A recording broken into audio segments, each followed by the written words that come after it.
What's going on, everybody? My name's Matt, and today we're going to talk about this Sprinter van.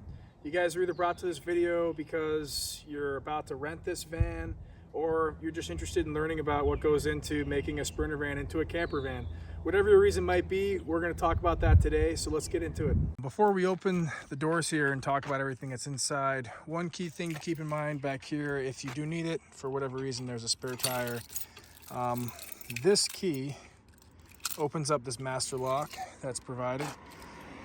It's not expected that you'll need this, but in the event of an emergency and you need to replace it, you would take this lock off, and then this whole setup loosens here and unscrews and allows you to free up this wheel.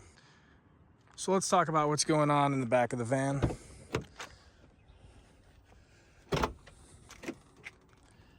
So over here is where all the storage of the chairs, the outdoor carpet, the table are stored.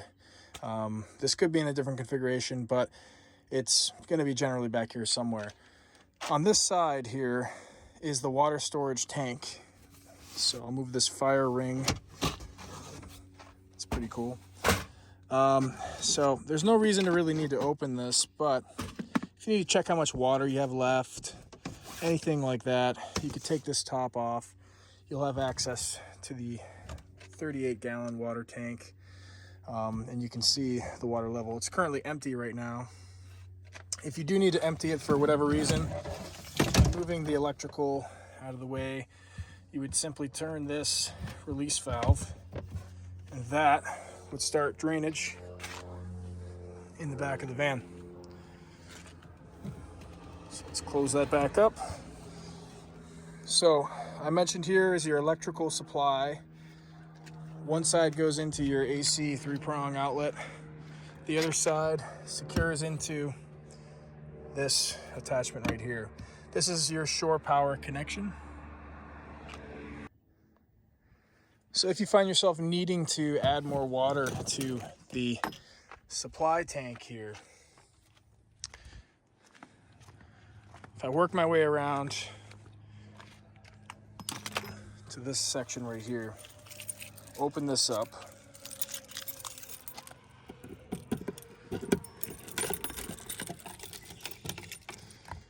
here's a piece of advice for how to actually attach this.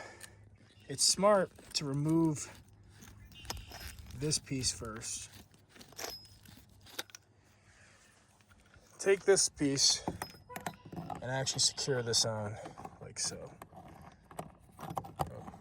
It's a lot easier than trying to spin it with the filter actually on there. So once that's actually locked in tight, then you can put this thing on, you can twist this on, and you can go over to your water supply, plug that in, and you can add more water. Keep in mind, this has a flow direction, so in case you're confused about that, the water flow needs to go that way. On the topic of other things that are outside, here is your outdoor shower access. You have hot water, cold water. This shower piece, or glorified shower nozzle, we'll call it that instead of a hose, goes in here. You pressure it in so it has a point where it actually fits in, and then it twists to a lock. You'll hear it click. And then you can access hot and cold water. You can use your shower as needed. If the need of a shower curtain arises, there is one here that has a line of rope that attaches from these magnetic hooks. So you can connect from one side to the other, and you have some shower coverage if need be. There's some other storage back here for various things you might need, a garbage bag for wet clothes, etc. Just places to store knickknacks, and that's true as well in the upper compartments. So that's this side of the van.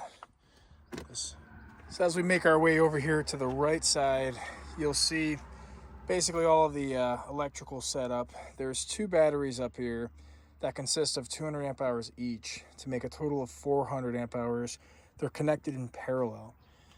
Down here, you have the inverter, the brains of the system, communicating between the alternator power, the battery power, the shore power, and the solar power. The solar controller is located back there, just for FYI. It'll show you if there is any sort of draw coming from, any energy source coming from the panels.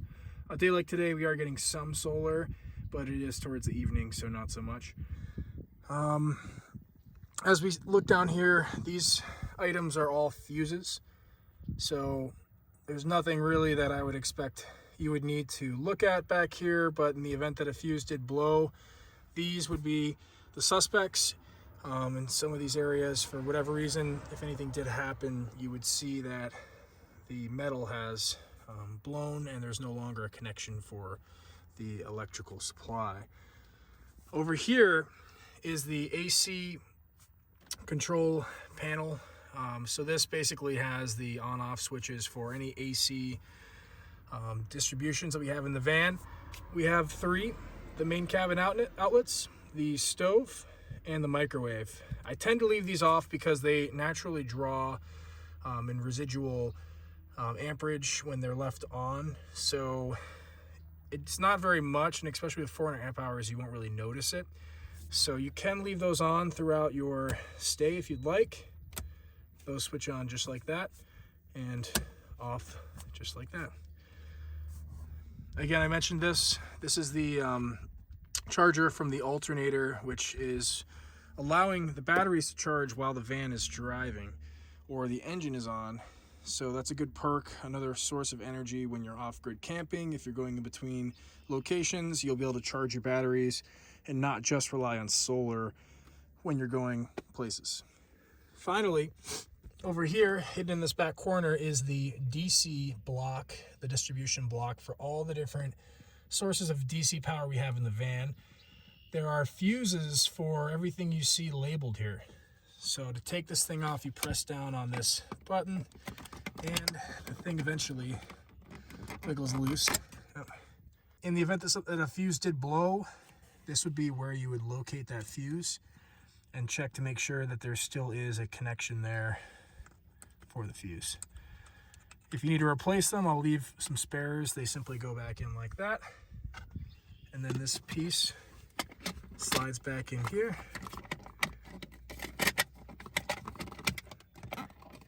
And connects. Oh, I want to make sure it properly secures. Okay. The toilet, there's not much access for that back here. So everything for the toilet is forward facing between those doors. Those slide open. The toilet slides forward. You can't actually free it up from this side. Just FYI, so don't try to do that if the need comes to use it. So just a few more things to point out in the back of the van here. The bed actually has a way of opening to create a couch on both sides. So the bed can lift up and face outwards, and in the event of a rainy day and you're watching a movie inside or something else going on, you can flip this back side up here, and there is a peg that fits into a groove that holds the back of this up, this support.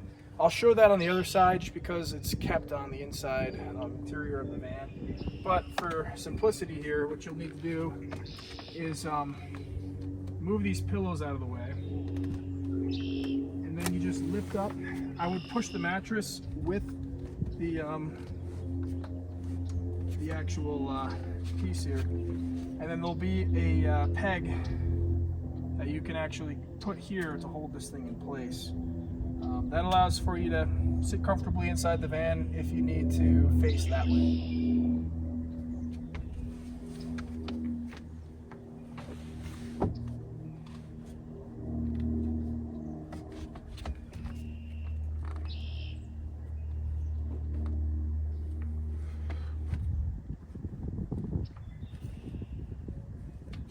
Lastly, the bug net. So lastly, there's the bug net. There's gonna be times where you're gonna have, a lot of bugs flying around, lights on. Bugs love to go inside the van. So an essential is to have a bug net system that is easily deployable in the event that you need to keep bugs out.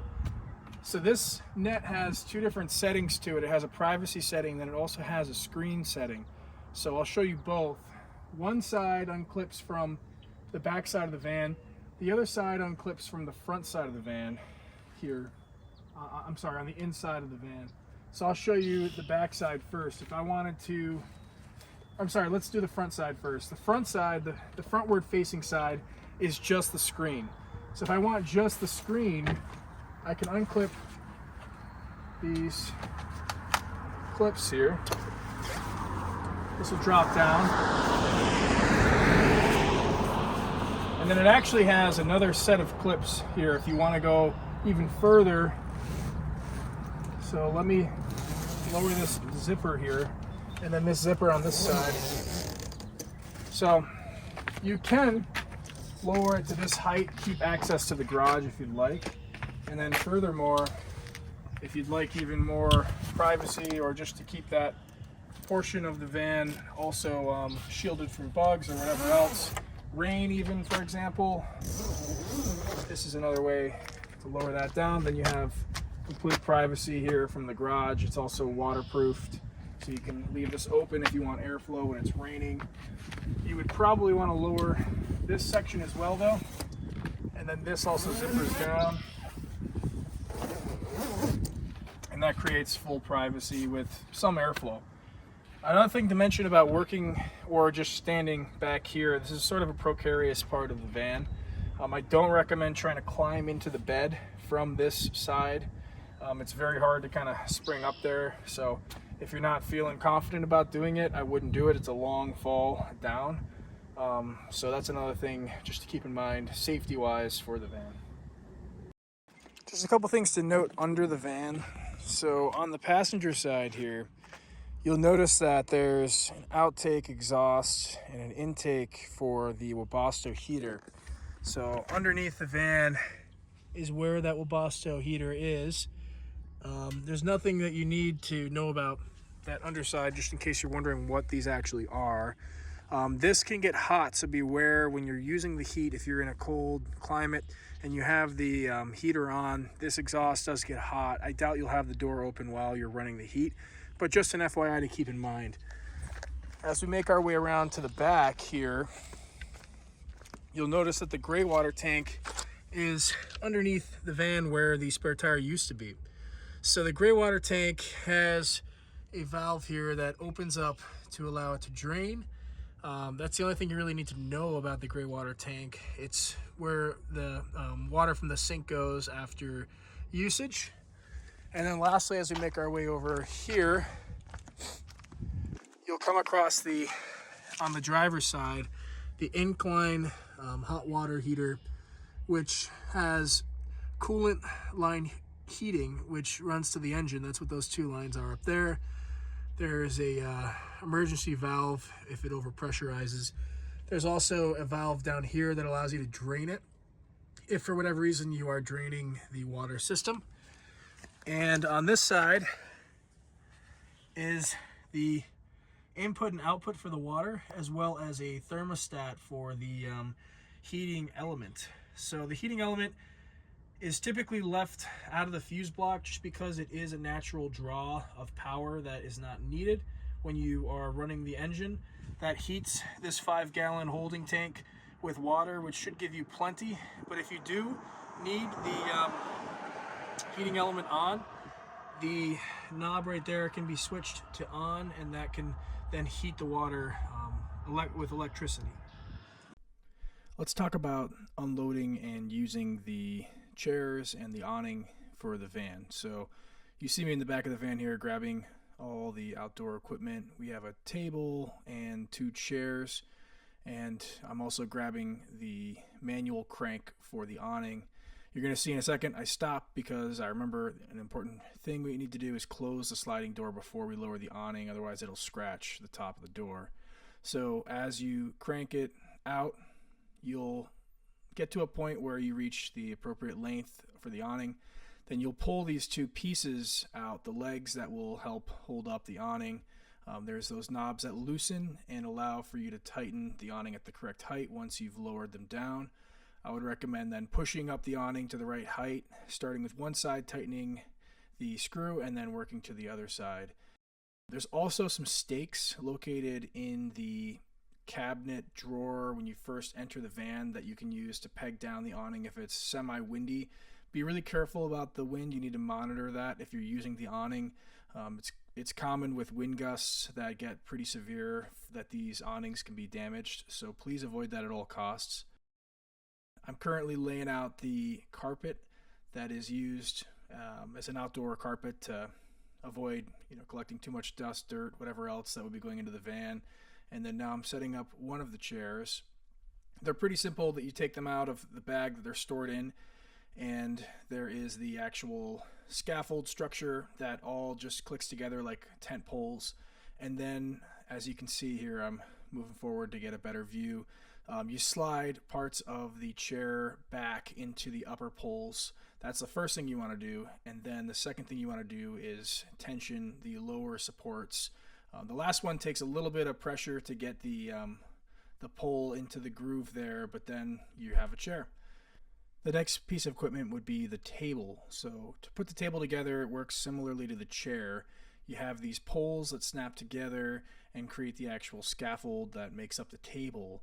And then the four pieces that have knobs on them, plastic knobs, make up the floor pieces.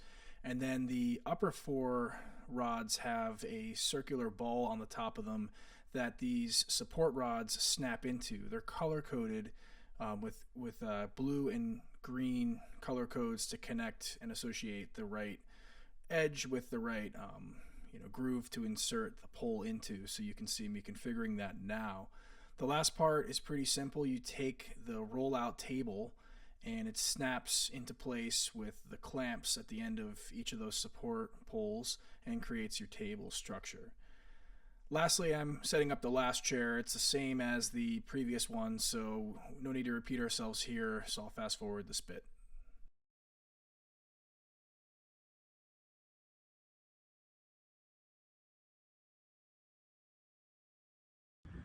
Okay, so now we're going to talk about everything from the passenger side entrance of the van. Let's get into it. This door is a manual door, so it does take a little bit of strength to pull it out. Make sure that handle goes all the way out when you do pull it, and then slide it back. Just something to keep in mind. It is a pretty heavy, sturdy door. We talked about, or we will talk about, how the awning works. This is the awning manual crank that goes into the that spindle right there that allows you to open up this awning. Important thing to keep in mind, the awning will grind on top of the sliding door if it is not closed when you open the awning.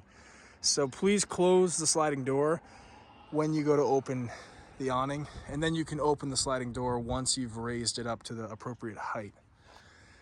Now as we look inward towards the van here, you'll see that there is this table that pops down and allows for whatever purposes you would need to have a table out here. Something to keep in mind if you'd like to use that, that is there for your use. In here, you'll find storage. It's a variety of knickknacks, flashlight, sunblock. There is a broom for cleaning if you do need to get dust, dirt, everything else that makes its way into the van.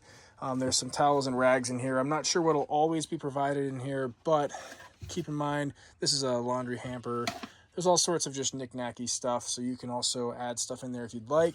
And then there's a storage slot down here. I'm thinking that would be good, obviously, for like dirty shoes, whatever else you would just want that would have ventilation, but could be kind of stored somewhere away.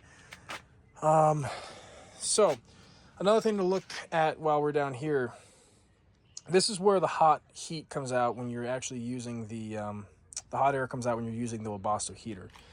So this is aimed at sort of directionally upwards. It does heat this entire space quite well. So there are no vents or any other sources of heat aside from here, but you'll notice, and I guarantee you'll find that the heat that comes out is sufficient. You also have a thermostat, so you can adjust that accordingly if need be. Over here is just an intake for the interior supply of the Webasto heater. Nothing else you really need to know about there. So going back over here, let's take a step up into the van. you'll see that there is a table here that actually serves this swivel chair, so that when this chair spins around, which we'll talk about, you can use that table for, you know, work or reading or whatever else, cooking, whatever other purposes you would need it for. It does swing down. These levers do pop up, and this can go down if you need to store something taller there, like a golf bag. But I would recommend leaving it up when you're driving, as it does rattle for some reason when it is, you know, in the downward position. All right, and then here we have our refrigerator. You have dials here to change the level of cold you would like. And there is some freezer space, and then all the storage that you see here. Up here is the induction stove. Induction means that it needs specific types of pots and pans to cook on. It won't actually turn on until those surfaces do meet with the actual induction surface here. So you'll find those in, sorry, not this drawer.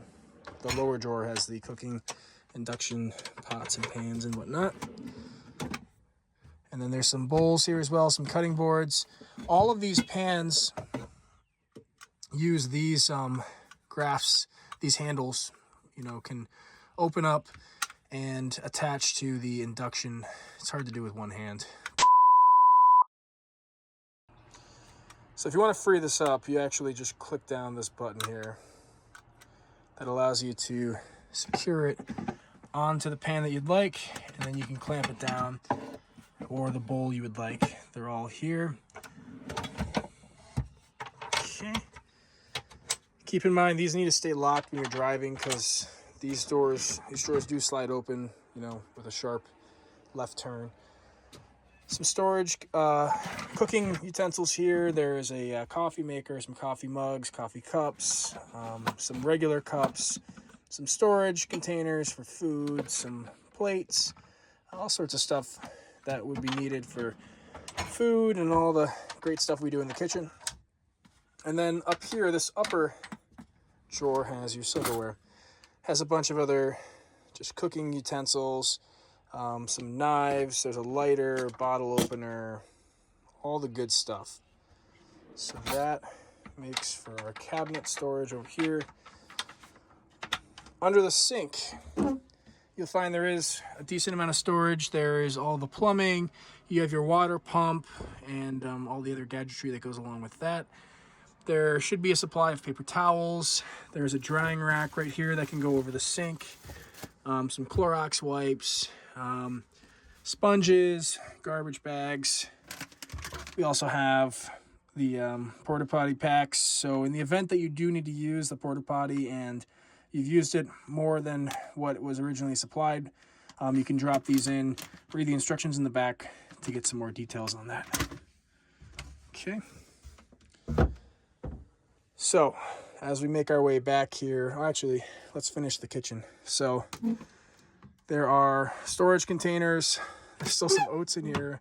I can't guarantee those will be in here, but there'll be storage bins, some basic cookware stuff, honey, olive oil, you know, salt, pepper, other various things. You can store whatever food items that you bring, and your clothing items can go up here and be stored in these back cabinet spaces as well. This one opens, but for some reason it does not like to stay open, so just keep that in mind. Something with the hinges have not properly functioned. Over here we have the air conditioner, and if I back up here we have the fan. So the fan will just, you know, cool or heat the place, or serve as ventilation, I should say. You turn it on with this button right here. It also has a remote control over there, but let's just focus on the controls here. You can do everything with these controls. To turn it on, you simply just press the on-off button. And then you can also change the direction of the flow of air. And it can also has a thermostat that I haven't actually used myself, but it does try to keep the temperature at the comfortable level you would like for it to stay at. And then you can also lower and close the, or I'm sorry, this is the intensity of the fan, the speeds here. So if you click the in and out, that'll switch the direction of flow. If you'd like to use it as a ventilation system, it is above the stovetop, so it can help to get fumes and anything else from cooking out of the van. So we'll turn that off. It'll lower the container. It is waterproof. It can be turned on while it's raining. It has an outer shell that prevents water from getting in, so that's something to keep in mind. As we go over to the air conditioner, you'll notice this is the power button right here. That will switch it on. I'm sorry, it's upside down. Let me switch here. So the button I'm pointing to now is the power button, followed by the toggle button, which I'll get into. So now I'm going to zoom in and try to show this functionality a little bit better. So the button I'm currently selecting will change between the different settings. You have the fan speed, the timer, if you want a timer on there, the actual temperature that you want to set. And lastly, if you press it one more time, you have this M mode, that stands for mode, so it switches between the different settings, which I'll jump back to in a moment. I'm kind of just pussing around with the buttons right now, so bear with me. Let's see. So now that I'm on the mode setting, I can go between eco, boost, and then it'll run back to auto. So there's different settings depending on what you'd like, and those are all the different frequencies, fan speeds, everything else you need to know. If there's any issues, just let me know and I can clarify further. So here we have the control panel. This covers everything from having an outlet, it has all the light switches, it has the gray water and fresh water heating pads. This is the internet booster on-off switch. This is the water pump. This is the heater. This is the air conditioner remote, which you can control just by using the air conditioner. This is the battery monitor system, which tells you all the information about the battery. So right now it's saying we have 100% capacity, 398 amp hours, so approximately 100% of the two 200 amp hour batteries. And with the amount of consumption that we're using right now, the batteries will run out in 99 hours and 38 minutes. It's an approximate value, but that is what that's telling you. It's telling you the voltage that you currently have, the amperage that's being consumed, which is a very small 2 amps from lights being on, etc., etc. And that's generally what you need to know about the battery monitor system. This is a kill switch for the inverter. You wouldn't need to turn it off for any reason, but there is a remote kill switch here that instead of having to go around to the back and turn off the inverter, you can turn it off here. This is a remote for the MaxxAir fan. It's not really needed because the MaxxAir fan has all the controls right here, which you can probably use at your discretion, but it is there in case you're in bed and you want to remote access it from a different location. This is another control monitor system that is not really necessary for any use for the van that you'll need, so just disregard this controller up here. The lights. The leftmost is the overhead lights, so those are on and off. They also are on dimmers. This center one is the cabinets under lights. So those are also on dimmers. And then lastly, we have the sconce lights, which are on just an on-off switch. They also have a local on-off switch if you want to use that instead.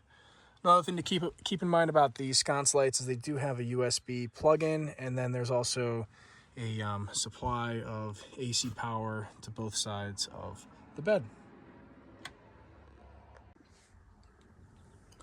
So I had talked about showing you guys the setup here for the bed, how we can actually turn it into a couch. So aside from having the bed here, if you move these pillows over here, we're able to then lift this section up and push with the mattress and with the actual bed frame, and that will give you the back side of the bed. What you'll find over here is this dowel that allows you to, hold the bed in place depending on what you're using it for. If you're eating, this is there's a 90 degree setting right here, a notch that allows you to set it up at 90 degrees. You can sit down here and use this table. You have you know, space for 2 people to sit here. You can also use storage underneath these chairs and above. They both hinge for additional storage if need be. Another thing that you will access from this side of the van is the cassette toilet. So these will slide open. So the way the cassette toilet works is as follows. In order to free it up, you're going to need to pull this latch out. That allows you to free up the toilet and slide it forward.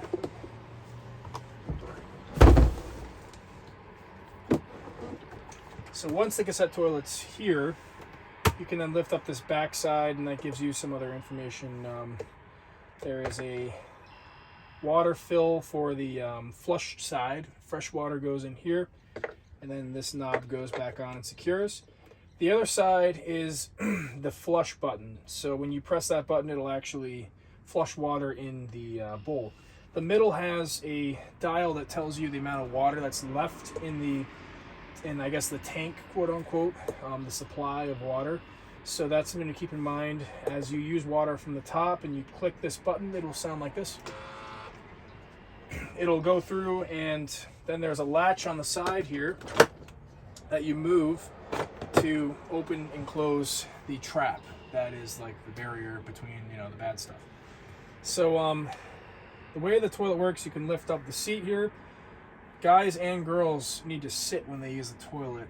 I was told to warn everybody about that when using this cassette toilet. You can't stand and pee into it. The pee will go everywhere if you're a guy. So please keep that in mind. Everyone has to sit when they pee, but it's pretty straightforward to use from there. There is a lift for the seat, but don't use the seat except for when you're sitting. Highly recommend primarily not using it at all. But there are emergencies. You do have to pee in the middle of the night. So for going number 1, it's not as big of a deal. Going number 2 gets a little bit more like technical. You can still use the toilet for number 2. It's designed for that, but it's not recommended. In order to clean out the toilet, there is here we go. There's a release here that allows you to pick up the upper part of the toilet, which has just the fresh water in it. And then the lower side here is what you would then take to a bathroom somewhere or a place where you can dispose of black water. When carrying this, I recommend carrying it like this. Don't carry it on the side. It does tend to drip, unfortunately, so wouldn't recommend that. When you get to the toilet, you spin this around. This is all clean on this side of the toilet. There's not any sewage that gets to contact the outer part of this, just FYI. You open this right here, and then you take this and you dump it into the toilet. I would definitely go to a bathroom somewhere that has a sink where you can fill up or add water by, faucet, by hose, wherever you can. Add water into the actual storage tank here. Close everything with water. Shake real good. Open, and then rinse out again. Do that maybe 2 times just to make sure that the system is actually cleaned. Once you've done that, you can then close this piece here. Then you can put this piece back on top. It's heavy because it's full of 5 gallons of water in the holding tank, so that's why I'm struggling with it. And then it's actually latched back in. It just latches together as soon as you put it back down. There's the cassette toilet.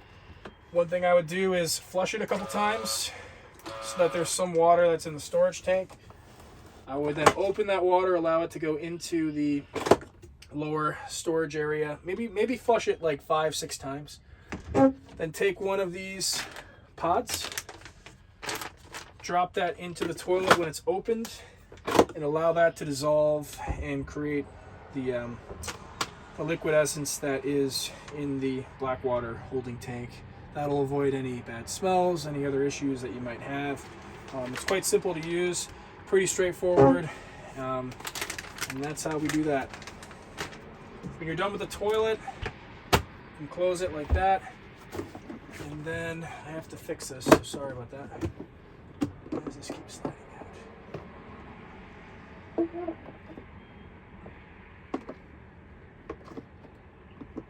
There we go, now it's fixed. So, in order to slide it back in, it just goes back over top into its holding plate that presses it down, avoids it from sliding around. You can slide these doors closed, and that's the end of that. For using the sink, pretty straightforward. The only thing you need to remember is when you're going to actually use the sink, you need to turn the water pump on. All right, so we'll talk real quick about the swivel seats, and then we'll talk about all of the windows and their blackout magnetic pads that cover them, which create, thermal heat and also block out any light and prevent anyone from being able to look in the windows, etc., etc. So for the swivel seats, one thing you need to remember, there's the levers right here that actually turn the swivels. However, when you're in the position that you are when you're riding in the vehicle, in the passenger driver's seat, and you're going somewhere, you're going to need to adjust the seat in order to swivel it around. I'll show you why. As you pull the lever and you try to turn the swivel, it's going to hit the side column here of the door. So what you have to end up doing is just maneuvering the seat forward, and that should allow you to spin it around. If you're still having trouble, you might need to turn the knob and pull the seat up a little bit. It doesn't have automatic reclining, so that's something to keep in mind. It's a manual knob here, and this is another adjuster here that adjusts the height of this portion of the seat. And then there's another crank here. There's a couple of different settings for comfort. Adjust them accordingly when you turn this around. If you need more space, once it's turned this way, you can slide these back, and that will allow you the maximum amount of space with the swivel seat. But keep in mind, you won't be able to turn it back until you slide it forward by lifting that lever, turning it around, and then sliding it back. The same thing applies for this seat. So let's talk about the window covers. They're all going to be stored up here in this upper area, which you can't see. So let me just do this. Up here is this bag, and there's also some storage for other things you might need, such as these are screens, magnetic screens that can go on these side windows if you want to use those. Those are up here as well, allowing for more airflow in the van. But let's talk about the actual window covers. So when you take this bag down,